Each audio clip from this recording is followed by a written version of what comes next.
श्री स्वामी समर्थ। गुढीपाडव्याच्या दिवशी करा हे उपाय, वर्षभर राहील समृद्धी। 1. गुढीपाडवा म्हणजे नववर्षाच्या पहिल्या दिवशी श्री गणपतीसोबत देवी लक्ष्मीची षडोपचारी पूजन करावे। शक्य असल्यास पंचपक्वान्नांचा नैवेद्य दाखवावा।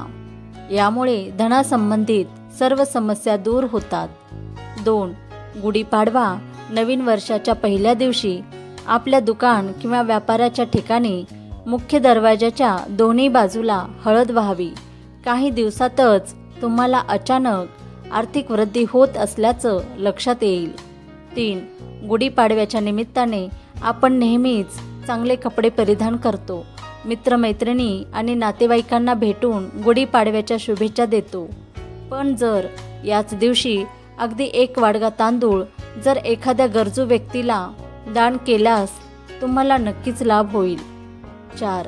नववर्ष आणि गुढीपाडव्याच्या निमित्ताने गणपतीच्या देवळात जाऊन दर्शन घ्यावं आणि 5 सुपाऱ्या किंवा 21 दुर्वा बाप्पाला व्हाव्या। तुम्हाला वर्षभर धनधान्याची उणीव भासणार नाही। 5.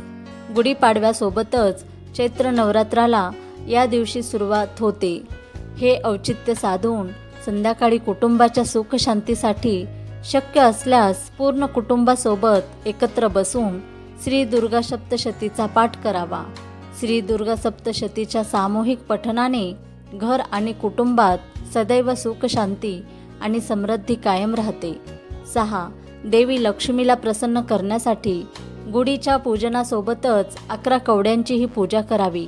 या कवड्या पिवळ्या रंगाच्या कापडात बांधून तिजोरीत ठेवाव्या। असं केल्याने देवी लक्ष्मी तुमच्यावर प्रसन्न होते। श्री स्वामी समर्थ।